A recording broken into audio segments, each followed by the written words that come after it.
¿Cuándo y dónde se formaron los chalchaleros? Los chalchaleros nacieron en la ciudad de Salta, el 16 de junio de 1948. El núcleo fundador Víctor Cocho Zambrano, Carlos Pelusa Saravia, Aldo Saravia y Franco Polo Román se inspiró en las peñas criollas de la época, donde guitarras y bombos convivían con zambas y chacareras. Elegir el nombre fue un guiño a la cultura local. El chalchal es un árbol del norte argentino, pero también alude al zorzal chalchalero, pájaro de canto claro y vibrante. De esa conjunción de raíces salteñas y espíritu cantor surgió un grupo destinado a convertirse en emblema del cancionero nacional. ¿Qué características distinguieron a los chalchaleros dentro del folclore argentino de mediados del siglo XX? En los años 40 y 50 el folclore vivía un renacimiento urbano. Los chalchaleros se distinguieron por un estilo vocal polifónico cristalino, donde las cuatro voces se entrelazaban en armonías paralelas inspiradas en las vidalas serranas. Y por un repertorio cuidadosamente curado de zambas románticas y chacareras festivas. Sumaron arreglos de guitarras con rasguidos punteados y un bombo leguero que aportaba profundidad rítmica. Su vestimenta gaucha, ponchos salteños, pañuelos y sombreros remarcó la imagen heroica del gaucho cantor, acercando la estética tradicional a los escenarios citadinos sin renunciar a la autenticidad rural. ¿Cómo influyó la radio en la difusión temprana del grupo? En la década de 1950 la radio era el principal medio masivo. Su participación en ciclos como El Rancho de Peludo y Los Grandes del Folclore de Radio El Mundo les dio alcance nacional. Retransmisiones nocturnas permitieron que oyentes de provincias y capital conocieran sus versiones de Samba de la Toldería o la López Pereira. Gracias a esas ondas hertzianas los discos que publicaban con el sello Odeón se vendían más allá de Salta, cimentando una base de admiradores que luego colmaban los teatros durante las giras. ¿Cuáles fueron los primeros éxitos discográficos del conjunto? Su álbum debut de 1953 incluyó Zambita de los Pobres y Zamba de los Mineros, grabadas con tan solo 2 guitarras y bombo. El disco vendió 25.000 copias, cifra significativa para la época, y abrió la puerta al segundo LP, Los Chalchaleros, donde La Palomita y Angélica se convirtieron en clásicos radiales. El éxito discográfico les permitió firmar contratos de actuación en Buenos Aires y Montevideo, consolidando un circuito listo para el boom folclórico de la siguiente década. ¿Qué importancia tuvo Eduardo Falú en la carrera inicial de los chalchaleros? El maestro Eduardo Falú, ya consagrado como guitarrista y compositor, los apadrinó artística y logísticamente. Les ofreció arreglos sofisticados de guitarra y los invitó a sus presentaciones en el teatro argentino. Falú aportó legitimidad ante críticos reticentes que veían la música criolla con condescendencia. Además, compartió contactos en la compañía Odeón, facilitando la publicación de su primer disco. Esa alianza, breve pero fructífera, posicionó a los chalchaleros en un nivel profesional que pocos conjuntos provincianos alcanzaban tan rápido. 6. ¿Cómo cambió la formación original a lo largo de los años? Entre 1953 y 1960 se sucedieron varios reemplazos. Cuando Cocho Zambrano abandonó el grupo por motivos laborales, ingresó Juan Carlos Barbarita Saravia, primo de Pelusa.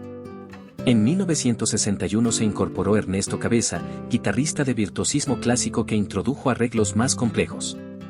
La alineación considerada clásica Pelusa Saravia, Polo Román, Apolo y Ernesto Cabeza se mantuvo hasta 1980. Tras la muerte de Cabeza, Marcelo Saravia y Facundo Saravia, hijo de Pelusa, tomaron la posta. Cada recambio aportó nuevas sonoridades sin traicionar la impronta original de cuerdas y voces empastadas. ¿Qué rol desempeñaba cada integrante dentro de las armonías vocales? Los chalchaleros organizaron sus voces según tesituras complementarias. Pelusa Saravia ejercía de primera voz y melodía, Ernesto Cabeza cubría la segunda voz con matices más agudos. Polo Román se situaba en el registro barítono, reforzando la tercera voz, y Apolo Saravia, luego, Facundo, cubría la cuarta voz grave. Esa estructura cuatripartita les permitía crear terceras paralelas características de la samba y respaldar estribillos con un colchón armónico potente sin saturar la melodía principal. El resultado era un sonido chalchalero inconfundible. ¿Qué instrumentos típicos acompañaban su canto en vivo? El acompañamiento esencial se reducía a 2 guitarras criollas y un bombo leguero. Con el tiempo sumaron charangos en versiones de carnavalitos y quenas ocasionales para yarabíes puneños. Sin embargo, se resistieron a incorporar el bandoneón o la batería, instrumentos ajenos al paisaje sonoro del noroeste. La austeridad de recursos reforzaba la calidez de sus voces y posibilitaba traslados rápidos durante las giras por rutas polvorientas, donde amplificación y técnicos eran lujos escasos. ¿Cómo influyó la migración interna argentina en su popularidad? Durante los 50 y 60, miles de provincianos emigraban a Buenos Aires en busca de empleo fabril. Estos trabajadores llevaban consigo nostalgia por su tierra y recibían con entusiasmo la música de raíz. Los chalchaleros se convirtieron en un puente emocional, sus discos sonaban en pensiones, clubes barriales y bailes de domingos. A su vez, la radio porteña divulgaba el folclore a oyentes de clase media interesados en lo auténticamente nacional.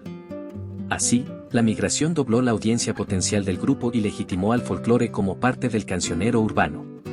¿Qué impacto tuvo el Festival de Cosquín en su consagración? El Festival Nacional de Folclore de Cosquín, inaugurado en 1961, se erigió en plataforma imprescindible. Su actuación de 1962, con una versión emotiva de Lloraré y La Chacarera El Mínimo, ambas ovacionadas, les otorgó el premio Consagración. A partir de entonces, los chalchaleros fueron dueños de la luna coscoína, su presencia anual era esperada como sello de calidad. Cosquín exportó su imagen a todo el país a través de transmisiones televisivas, multiplicando ventas y admiradores. ¿Cuál fue la relevancia de su álbum Alta en el Cielo? Alta en el Cielo se destacó por incluir la célebre samba patriótica homónima, combinando tributo a la bandera y a Manuel Belgrano, con armonías corales que rozaban el lirismo. Además, incorporó arreglos de sello y contrabajo inéditos para el grupo, otorgándole profundidad orquestal. El disco alcanzó el disco de oro, batiendo récords de ventas en música folclórica y acercando al grupo a un público académico que apreciaba el cruce entre canto popular y orquestación clásica. ¿Cómo se reflejan las tradiciones salteñas en su repertorio? El repertorio enfatizaba zambas salteñas, vidalas y bagualas, géneros propios de la región andina. Temas como Zamba de mi Esperanza y El Antigal evocan cerros y valles, mientras Cueca de la Candelaria honra a la Virgen salteña de idéntico nombre. Además, usaban el zapucayo, un grito festivo, como recurso expresivo, recordando las payadas comunitarias norteñas. Así, su cancionero funcionaba como crónica musical del paisaje y la religiosidad de Salta. ¿Cuál fue la relación del grupo con poetas y compositores argentinos? Colaboraron con figuras como Atahualpa Yupanqui, quien les dedicó Chacarera de las Piedras, y con Ariel Ramírez y Félix Luna, autores de la Misa Criolla. También musicalizaron versos de Jaime Dávalos y Manuel J. Castilla, poetas salteños cuyos textos reflejaban la vida rural, la Pachamama y la soledad del peón. Estas alianzas elevaron la profundidad literaria de su repertorio y fusionaron la palabra culta con el canto popular. ¿Cómo influyeron los cambios políticos argentinos en su trayectoria? Los chalchaleros atravesaron dictaduras y democracias sin besar la censura, gracias a su enfoque en lo costumbrista antes que en la protesta. Durante la dictadura de 1976-83 evitaron temas con connotaciones sociales explícitas, pero siguieron actuando. Al retorno de la democracia grabaron Argentina canta así 1984, celebrando la pluralidad cultural. Mantenerse al margen de la política no implicó indiferencia, donaban parte de sus cachaza a escuelas rurales y hospitales salteños, reflejando compromiso con el territorio sin militancia partidaria. ¿Qué influencia tuvieron en la música folclórica posterior? Su legado se distingue en grupos vocales como los Cuatro de Salta, los Nocheros y los Guairá, quienes heredaron la importancia del arreglo a cuatro voces y el énfasis en melodías emotivas. Además, la inclusión de jóvenes chalchalereanos como Facundo Saravia alimentó una escuela de canto que hoy continúa mediante talleres y festivales. El hecho de girar por Europa en los 70 abrió el camino para exportar el folclore a escenarios internacionales, sentando precedente para Mercedes Sosa, Chaqueño Palavecino y otros artistas que luego triunfarían afuera. ¿Qué elementos definieron su puesta escénica? Combinaron vestuario gaucho sobrio, ponchos listados, botas de potro, fajas tejidas, con desplazamientos mínimos, dejando protagonismo a la polifonía vocal. El bombo al centro marcaba el compás, mientras guitarristas se ubicaban a los lados.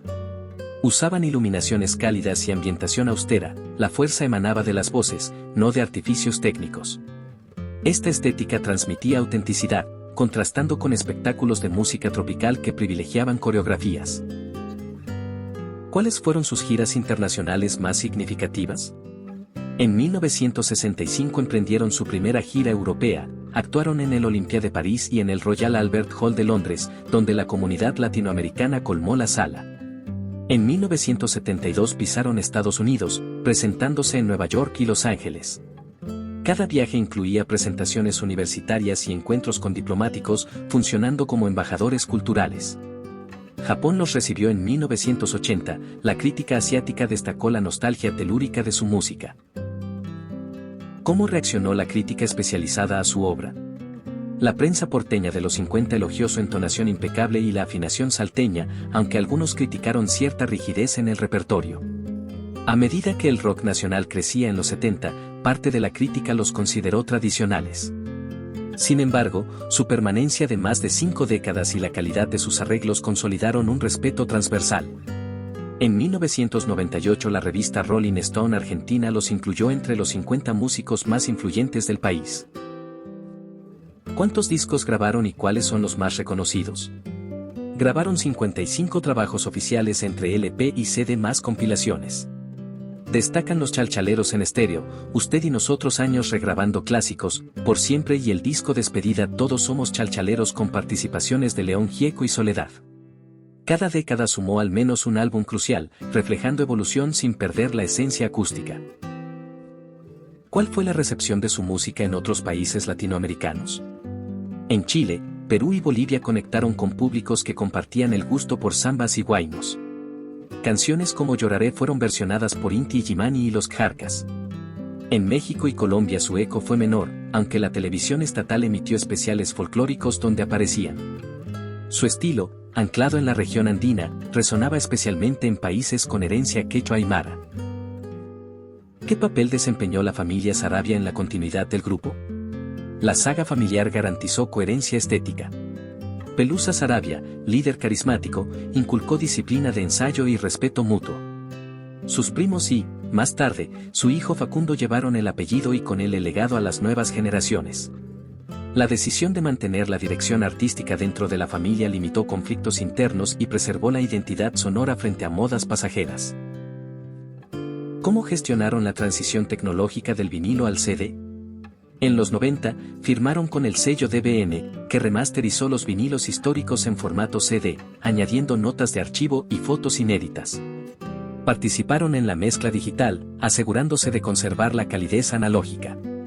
Además, editaron ediciones dobles que combinaban grandes éxitos con pistas en vivo, seduciendo a coleccionistas y a oyentes jóvenes cada vez más familiarizados con la tecnología digital. ¿Cuál fue la importancia de su disco Todos Somos Chalchaleros? Publicada en 2003 como despedida oficial, la placa reunió a figuras de múltiples géneros, los rockeros Charly García y León Gieco, la folclorista Soledad Pastorutti y el tenor José Cura. Cada invitado reversionó un clásico, simbolizando el puente entre generaciones y estilos. El título celebraba la idea de que cualquier argentino que entone una samba con pasión es, en esencia, un chalchalero.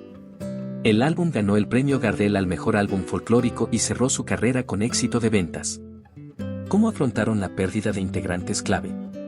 La muerte de Ernesto Cabeza 1980 por aneurisma cerebral fue un golpe emocional, decidieron suspender giras 6 meses.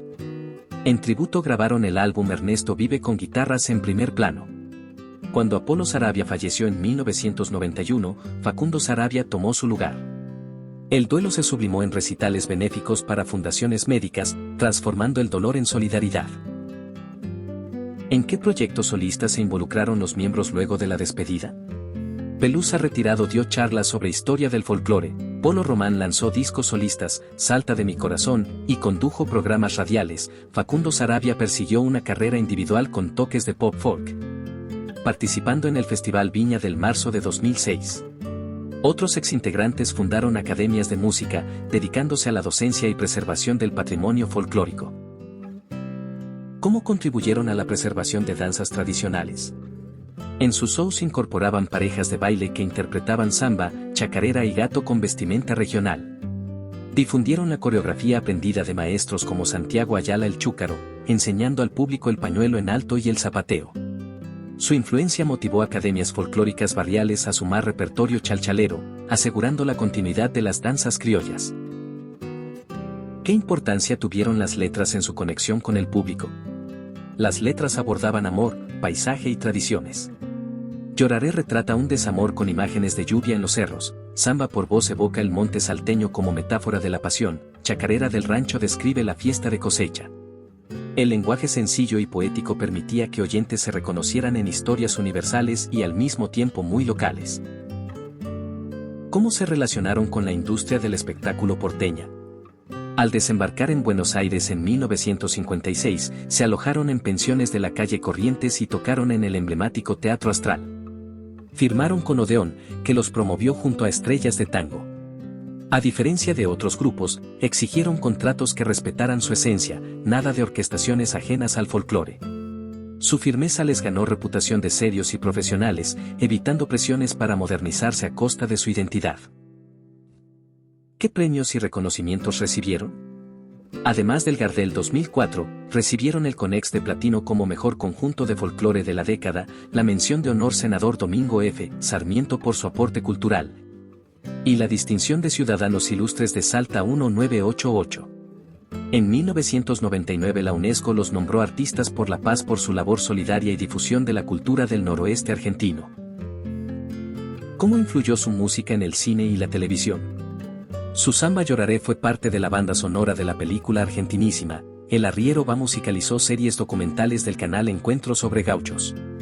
Además, participaron en programas de Mirta Legrand y Sábados Circulares, donde mostraron a millones de telespectadores el folclore norteño. En la ficción, la miniserie La Casa de los Chanchos usó cueca del dominguero para ambientar escenas rurales. ¿Qué valores transmitían en sus entrevistas? Defendían la humildad, el trabajo en equipo y el respeto a las raíces. En medios reiteraban que el éxito proviene de cantar con el corazón y escuchar al público. Rechazaban la rivalidad con otros folcloristas, enfatizando que el folclore es una familia. Su discurso unido fortalecía la imagen colectiva y la relación cálida con fans. ¿Cuál fue su aporte a la filantropía? Organizaron conciertos a beneficio de escuelas rurales del Chaco salteño, recaudando fondos para material didáctico. En 1985 lanzaron la campaña Un Poncho, un hermano recolectando abrigo para comunidades de la Puna. Al retirarse, donaron parte de su archivo sonoro a la Biblioteca Nacional, facilitando acceso gratuito a investigadores y estudiantes. ¿Cómo evolucionó su estética musical en las décadas finales? En los 90 exploraron arreglos con charango eléctrico y flauta traversa, grabando Charque y Canto 1996. Si bien la instrumentación se amplió, mantuvieron el ADN chalchalero, voces empastadas y percusión de bombo. Incorporaron composiciones nuevas como Senderos del Alma, abordando temáticas sociales, trabajo infantil, migración con sutileza poética, sin ruptura radical. ¿Qué significa el término chalchalero fuera del nombre del grupo? El zorzal chalchalero, Turdus amaurochalinus, es un ave autóctona de plumaje parduzco y canto melodioso que habita el norte argentino. Para los salteños es símbolo de la infancia en el monte. Al adoptar ese nombre, el conjunto integró el canto natural a la identidad musical, igual que el ave, su música anunciaba la mañana criolla y la alegría popular. ¿Qué papel tuvieron los medios gráficos en su popularización? Revistas como Folklore y Antena publicaban cancioneros con sus letras y acordes, permitiendo que guitarristas aficionados reprodujeran sus temas en peñas. Fotos en Gente y Para Ti exhibían su estilo gaucho, convirtiéndolos en referentes de moda criolla. Las críticas de La Nación y Clarín reseñaban sus discos, ampliando la discusión artística más allá del nicho folclórico. ¿Cuál fue su relación con festivales regionales además de Cosquín? Participaron del Festival de Varadero, el de Tunuyán y la Serenata a Cafayate, donde actuaban al pie de los cerros Neuquén cada febrero. En Varadero, Buenos Aires, obtuvieron el premio de la popularidad. Tales giras consolidaron lazos con comunidades vitivinícolas y turísticas, generando un circuito nacional estable para el folclore.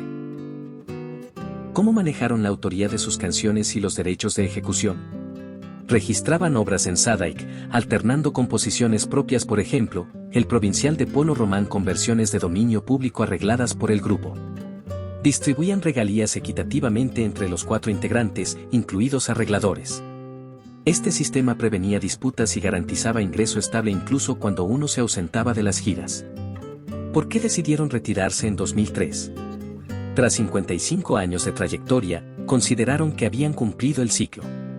El desgaste físico de las giras y el deseo de preservar la imagen en plenitud pesó en la decisión. Prefirieron despedirse en los escenarios, no en oscuros locales.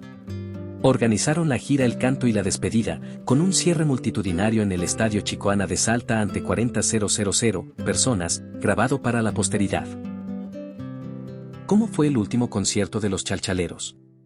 El 16 de junio de 2003, exactamente 55 años después de su fundación, ofrecieron el show final en Salta. Interpretaron 25 temas, iniciando con La López Pereira y culminando con Yo Vendo Unos Ojos Negros, acompañados por invitados. Al final, se quitaron los ponchos y los colocaron sobre el bombo en señal de retiro. El público coreó "Gracias, Chalchaleros", durante 5 minutos ininterrumpidos. ¿Qué iniciativas existen hoy para mantener vivo su legado? El Museo Los Chalchaleros en Salta exhibe instrumentos, ponchos y discos de oro. Cada agosto se celebra la Semana Chalchalera con talleres de canto y exposiciones fotográficas. Además, universidades como la de Tucumán incluyen cátedras de folclore de proyección que analizan su obra como caso de estudio en música popular latinoamericana. ¿Qué elementos de su repertorio resultan atractivos para músicos jóvenes? La sencillez armónica, 3 o 4 acordes, facilita adaptaciones, mientras las melodías emotivas permiten fusiones con pop o rock. Bandas jóvenes versionan Si llega a ser tucumana en clave indie folk. El énfasis en la polifonía inspiró a coros universitarios que reinterpretan sus zambas a capelle, mostrando la ductilidad de su legado. ¿Cómo influyeron en la identidad cultural salteña?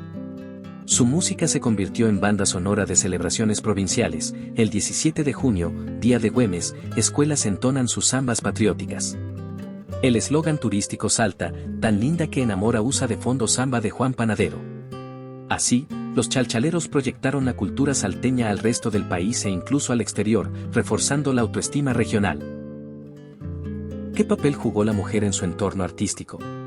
Si bien el grupo era masculino, colaboraron con compositoras como Julia Elena Dávalos, hija del poeta Jaime Dávalos, y compartieron escenarios con Mercedes Sosa y Teresa Parodi. Esa interacción mostró respeto mutuo y visibilizó la voz femenina dentro del folclore, influyendo en la aparición de solistas mujeres en los 90. ¿Qué anécdotas pintorescas recuerdan sus integrantes de las giras? En una gira por Jujuy 1968 se quedó sin gasolina su camioneta, y campesinos los ayudaron a empujar hasta la estación mientras Polo cantaba para amenizar la espera. En París, un espectador llevó una cabra disfrazada de gaucho al lobby del Olimpia como regalo, provocando risas y fotos invaluables. Estas anécdotas nutren la mística chalchalera de humildad y cercanía. ¿Cómo describen su estilo los propios chalchaleros? Lo definían como canto con aroma de hilacha y tierra mojada, aludiendo a la simpleza campesina. Rechazaban etiquetas de clásicos o modernos, preferían ser servidores del folclore. En entrevistas, Pelusa decía: "Nuestro único estilo es cantar lo que somos, salteños". Esa esencia resumía su autenticidad. ¿Cuál es la relevancia de sus acordes y progresiones para la guitarra criolla? Sus arreglos introdujeron inversiones de acordes, bajos alternados, poco comunes hasta entonces en la chacarera tradicional. Ese recurso, combinado con arpegios en zambas lentas, ofrecía una base armónica más rica sin complicar la interpretación. Guitarristas de peña adoptaron estos voicings, sentando cátedra en manuales didácticos de folclore. ¿Qué impacto tuvo su música en la poesía popular? Muchas de sus canciones se convirtieron en poemas recitados en peñas escolares. Luna Cautiva es declamada como texto literario, destacando metáforas de soledad y cautiverio. Poetas contemporáneos como Hugo Ribella reconocen que la musicalidad chalchalera influyó en la métrica y cadencia de sus versos. ¿Cómo dialoga su obra con otras músicas del mundo? La polifonía vocal tiene resonancias con los espirituales afroestadounidenses y el canto coral europeo medieval, mientras el bombo recuerda tambores andinos ancestrales. Esto permite comparaciones académicas entre la música chalchalera y tradiciones como el bluegrass, donde la armonía a varias voces y cuerdas acústicas también es central. ¿Qué enseñanzas deja su trayectoria a los artistas emergentes? Perseverancia, cohesión grupal y respeto a la raíz cultural. Los chalchaleros demuestran que se puede innovar dentro de la tradición sin perder esencia, que el éxito llega cuando la calidad artística se sostiene con disciplina. Y que la comunidad, no solo el mercado, es el verdadero motor de la música folclórica. ¿Por qué los chalchaleros siguen siendo una referencia ineludible? Porque sintetizan medio siglo de historia argentina en canciones que evocan paisajes, amores y rituales colectivos. Su obra ofrece un puente entre lo ancestral y lo contemporáneo, recordándonos que la identidad se canta, se comparte y se celebra. Cada vez que suenan la López Pereira o Angélica, late el corazón del noroeste y resuena el eco de un país que busca en su folclore la memoria viva de su gente. Estas 50 preguntas y respuestas proporcionan un panorama amplio y profundo sobre los chalchaleros, útil para investigaciones, charlas culturales o simplemente para disfrutar de la riqueza de un grupo que marcó el pulso del folclore argentino.